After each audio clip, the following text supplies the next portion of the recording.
It's fruitless, wasteless time. Can I get your... This meeting of the Margate Planning Board is called to order. Please rise for the flag salute. Pledge allegiance To the flag of the United States of America and to the republic for which it stands, one nation, under God, indivisible, with liberty and justice for all. I move to adjourn the meeting. What? Second?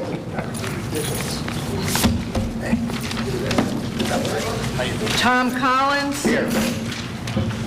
Clem Wozleski. Mike Richmond. Jim Galantino. Here. Margaret Gubernalty. Mike Cristaldi. Here. Craig Palmisano. Here. David Carter. Despina Hess. Here. Remy Pelosi. Joe DiGirolamo. Rich Patterson. Here.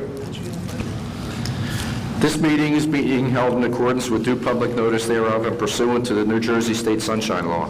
Notice of this meeting was advertised in the press, and a copy of same has been posted on the bulletin board in the municipal building.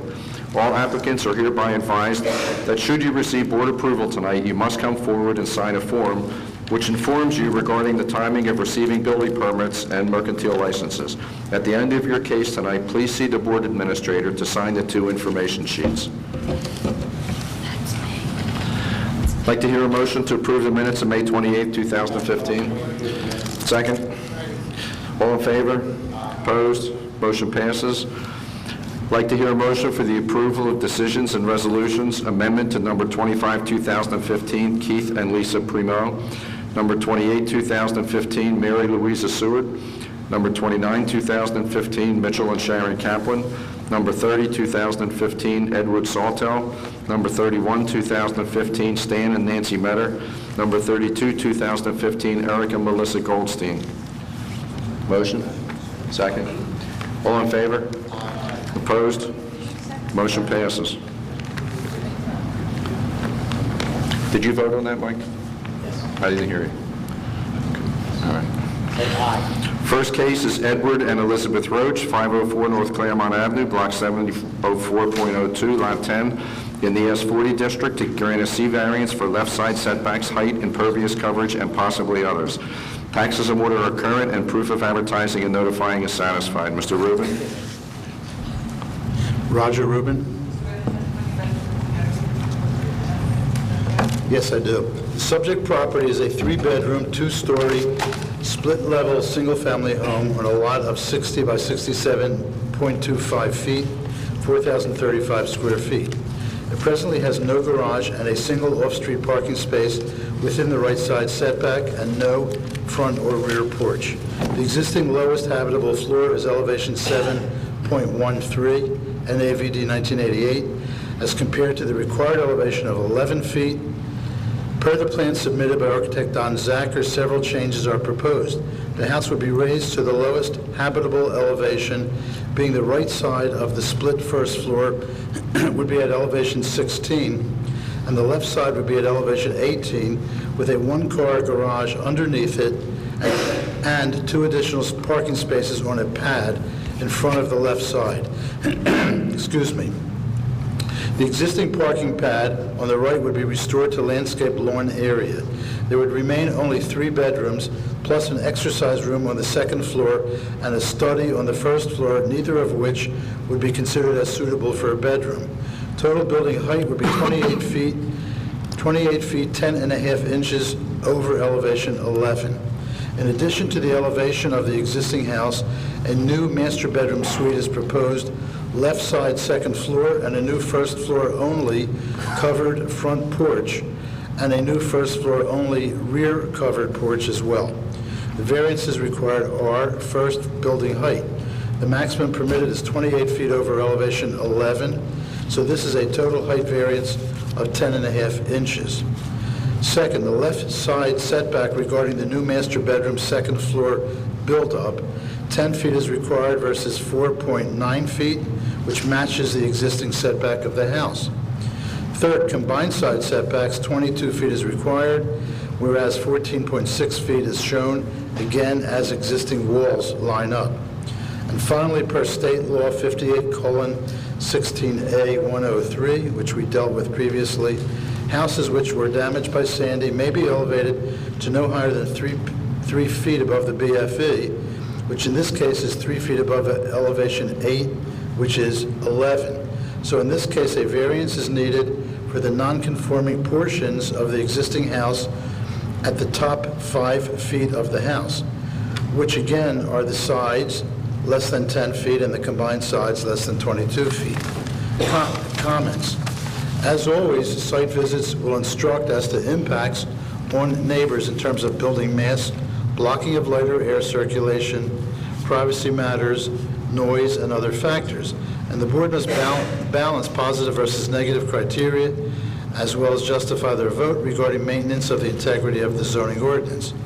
My site visit indicates the house to the right is about 13 feet away from the build-up, and the house to the left is about 20 feet to the principal building wall, with their attached garage being in between.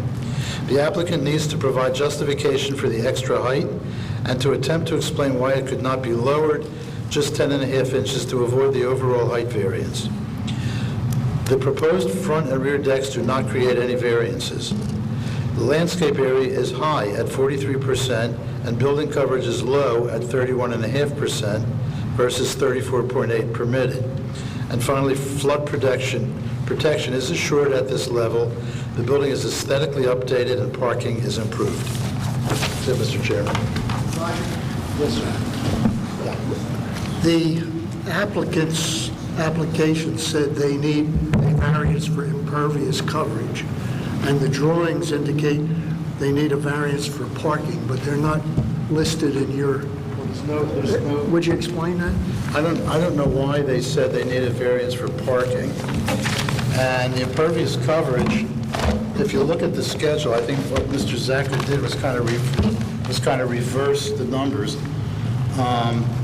He says impervious coverage required is 65%, but what he really means is 35%. That's the way I got it, too. Yeah, so I think they misspoke themselves. So they don't need either? No, I do not believe so, no. Yeah, I wanted to clarify clear that, that up. Roger. Clem, what happened was when we filed our initial staff committee application, we didn't have the final plans that were completed, so we applied for more than actually was necessary. When the final plans went in, it looked like we were okay on all the coverage issues. So it was just to be safe that we didn't miss something and then we didn't notice properly, which we've now done. All right, Eric Goldstein on behalf of the applicants, Mr. Edward and Elizabeth Roach. Mr. Roach is here tonight along with Mr. Zacher. He'll be sworn in. Mr. Zacher will testify first and walk through the property. Finally, Mr. Roach can tell us about what happened during Hurricane Sandy and how this will allow him to stay in his house and flood-proof it for the future. So, come on.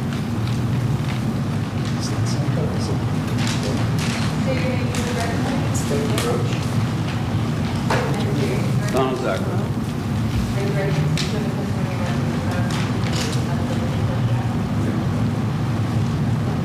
Mr. Zacher, would you please take your plan and put it on the easel here and walk us through what you've designed and how our variances will be hopefully beneficial to this property and to the neighborhood in general. And if you could just please state that you are an architect licensed in the state of New Jersey and how long you've been licensed. Sorry, can you hear you?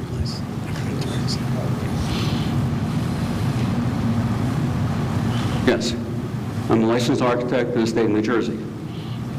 Don, why don't you walk us through the property and explain how you designed the house and what conditions are necessary Eric, I need you to speak into the microphone. We can't hear you. Don, would you please walk us through the variances that are necessary tonight and for your overall plan for the Roach residence? Yes, a lot of echo. All right, the existing house is a split level with no garage. The slab at the entry is 2 feet lower than the body of the house on the left. The body of the house on the left is a one-story structure. The part of the house on the right is a two-story.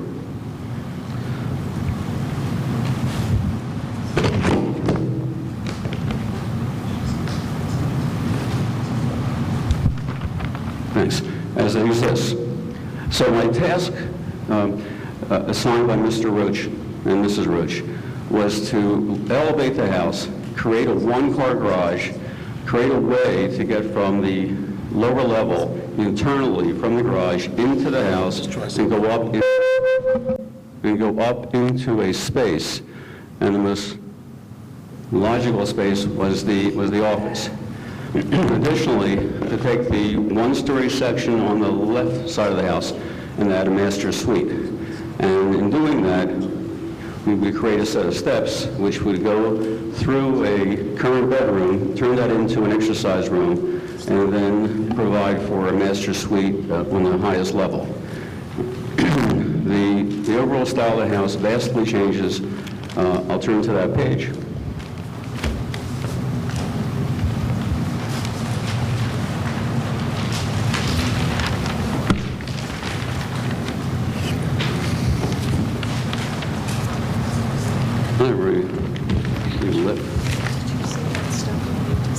Fine. All right, the section of the house, as you see, the proposed redesign indicates the one-car garage on the left, the existing elevator portion on the left above the garage, and the new master suite above that. In elevating the house, we need a porch, access from the steps that come from grade to get into the existing entry. The architecture has vastly changed. We're creating a gambrel look. We're re-siding, we're re-roofing, we're changing windows where we need to. And of course, we're providing flood vents to conform to FEMA's requirements, for venting or crawl space, or any space lower than elevation 11. On the bulk table, we had indicated a variance as necessary for the 2 parking spaces in front of the garage.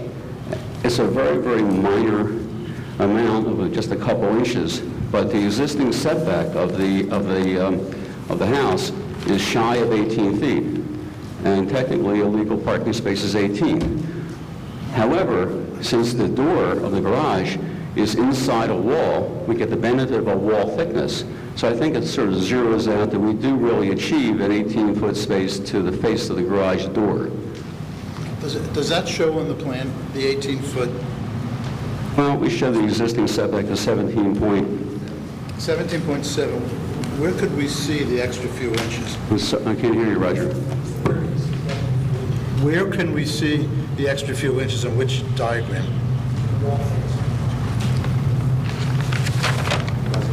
What sheet number? I will show you.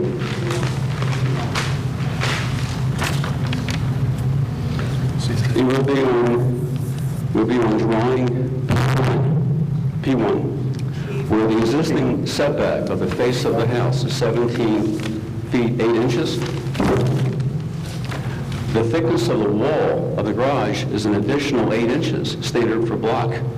So that's another 8 inches. So in effect, we have deeper than an 18-foot depth for the cars in front of the garage. So I understand. So the front wall of the face of the door is back from the wall of the garage? Yeah, the face of the door is here. The setback from the property line to the face of the building and face of the garage wall, outside face, 17 feet 8 inches. You gain another 8 inches by virtue of the thickness of the block wall, because the garage door is on the inside of that wall. That's right. That's how they go? Is that how they build them, inside the wall? Yeah. Okay, We have an excess. so there's no contradiction and there's no variance? No variance required. Okay. Roger, wait a minute. You're talking about 2 spaces 9 foot plus 9 foot. sideways, I'm I saying. mean, 18 foot for the lengthwise.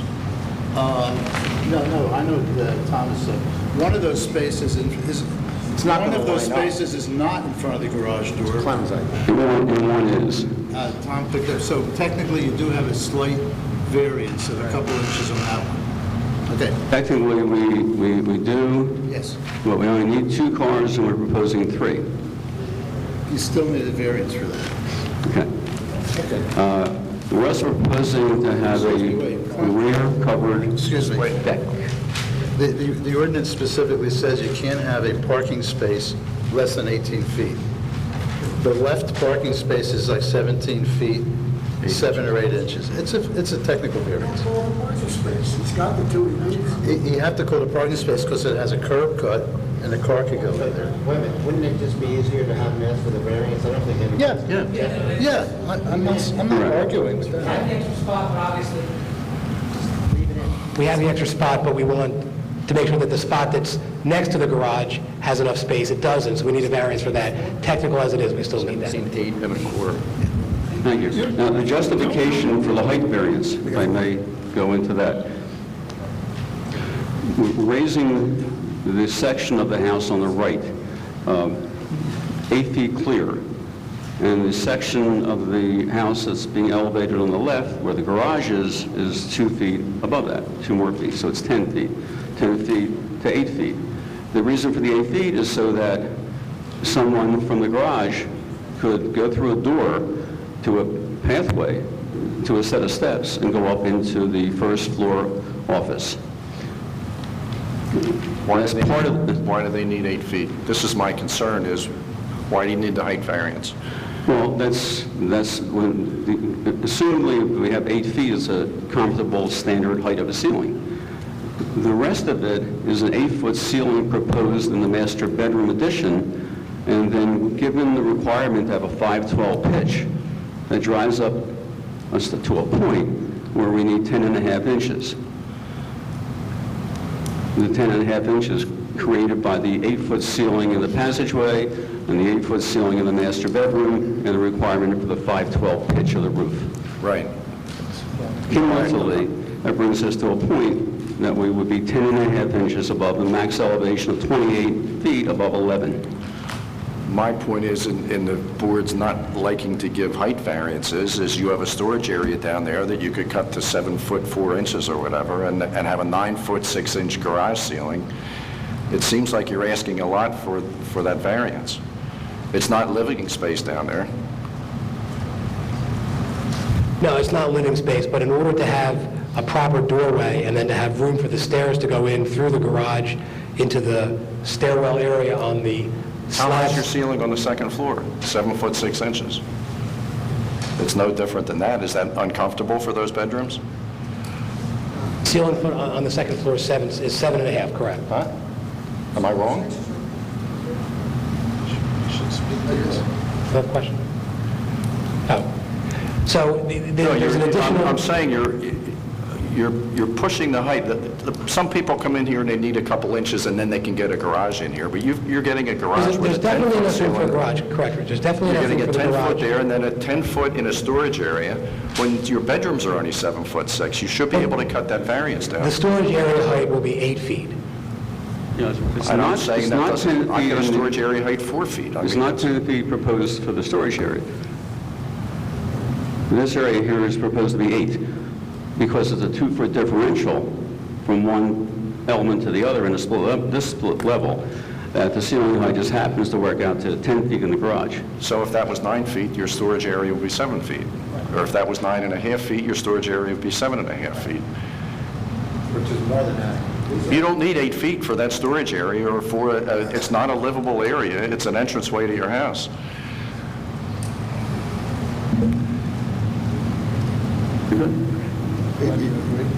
You're right, it's just a walk-through area. Do you have a problem architecturally? That door, just to clarify for me, because maybe I missed it, that door that you're just, I think that your justification is that to have that doorway interior to go into the home, into that office, does it need to be 8 foot down in the grade level to still have that, or can you do it with 7.5 feet or 7 feet? The bedrooms are 7.5 feet, they have Yeah. doorways into the bedrooms. Right, it sounds like, I anticipate that you'd say you could still have that interior If your entrance. question is, could I have a passageway that has less than an 8-foot ceiling and still have it be accessible? And I'd have to say yes. Okay. Be better if it were 8, but it would work at 7.5. I mean, I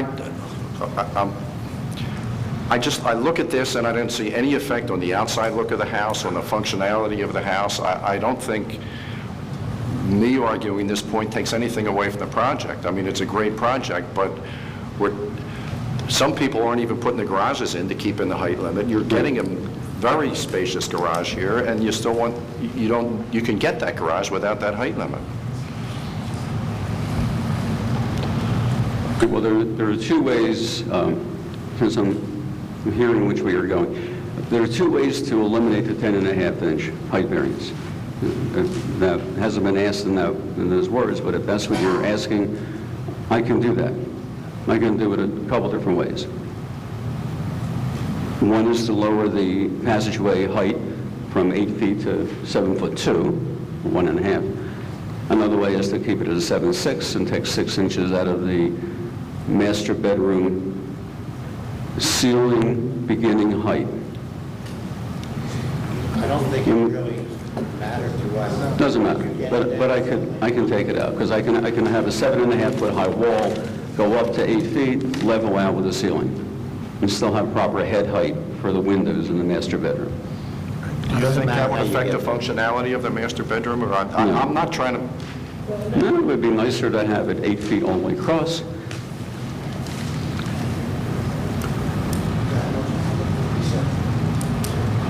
We can lower based on the comments I have from our client, we can lower the passageway height to 7 feet. We're 7'2". Well, Eric, are you now saying that you're eliminating the height variance? We could. We can take a hit. We can eliminate it entirely, or we can ask for a half-inch height variance. I think it's only a section of the house, it's a 10-foot, the 1-foot variance is on. It's only the left side of the house. If he does that with the ceiling, he's going to lose the architecture of this house. You're not going to have that. You lost me. You lower the whole house. No, you don't have to lower the whole house. What you're doing is, if you do make them do that, where the roof goes across, there's a step down in it. It's only the left side of the house that has that piece up. But if you lower the entire house 6 inches or whatever... You can do it that way. The other way would ruin the architecture of the house. But I'm saying without ruining the architecture of the That will house. do it. I don't want to do that. That'll do it. Okay.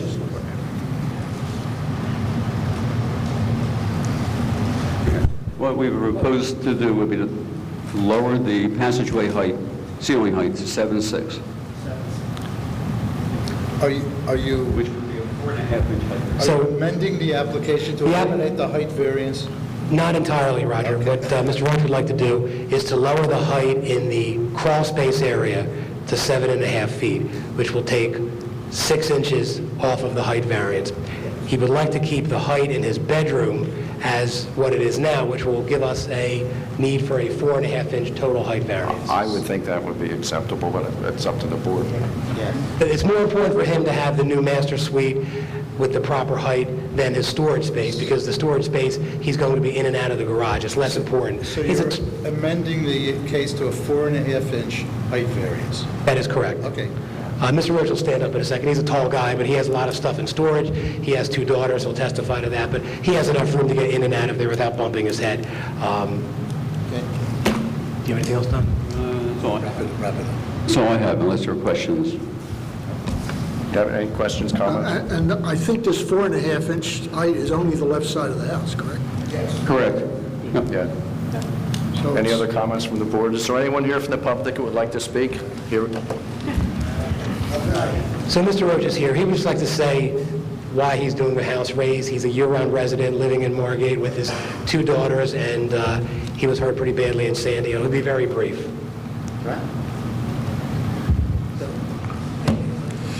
That's the case. We had about 5 inches or perhaps a little bit more of water in Sandy. We never want to have to go through that again. I'd rather not have to move off the island. We were lucky enough to get this grant, and I see this as making it a workable solution.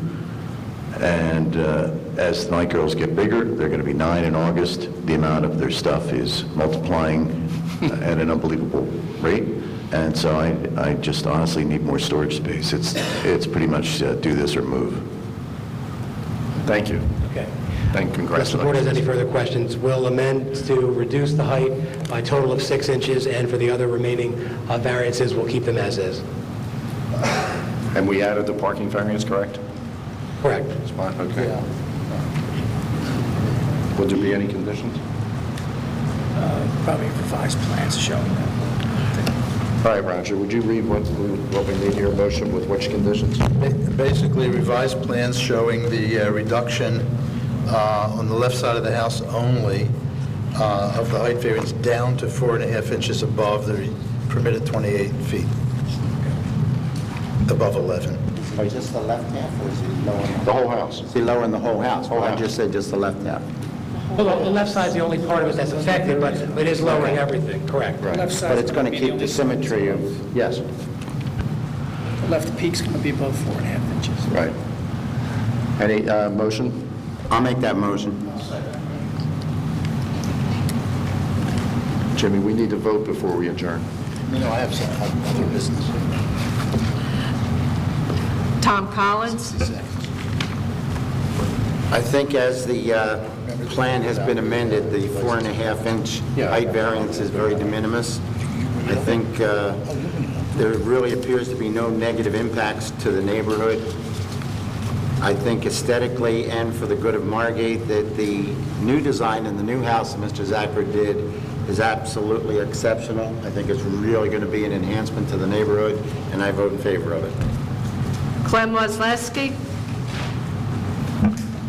My only concern going in was the 10.5-inch height variance. The chairman brought it up before. I could even get to it. I think it's been sufficiently resolved. This type of thing with the raising houses is just something we're going to have to adjust our thinking to, because it's a fact of life. It's forced on us by Mother Nature and the government. I vote yes. Jim Galantino? I'd like to commend council and the architect for a job well done, and I'm glad to see you got your grant there, Mr. Roach. As to the building height, the left side setback and the combined setback and the parking variance, I approve this application. I think he now becomes more uniform with the street because all the rest of the houses are new on that street, just a couple, and I vote yes. Mike Cristaldi? With the roof dropping down a little bit, it worked out, and if they carried the roof line across, it would have really ruined everything. I think the architecture on the thing looks really good. I vote yes on it. Craig Palmisano?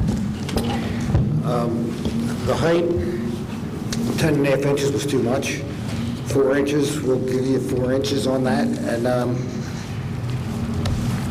it's a big improvement to the neighborhood. I don't see any detriments. I vote in favor. David Carter? With the changes and the modification and the reduction on the 10.5 inches, I vote yes. Rich Patterson? I also feel with the changes that we're still maintaining the integrity of the zoning ordinances, and congratulations, yes. Thank you. The application passes 7-0. We have, the city commission has asked that the planning board provide a member to sit on cases where they have been giving out licenses. For instance, if someone's stairs by mistake go 6 inches into the public right-of-way, they have to ask for a license from the city, and the city usually gives it to them.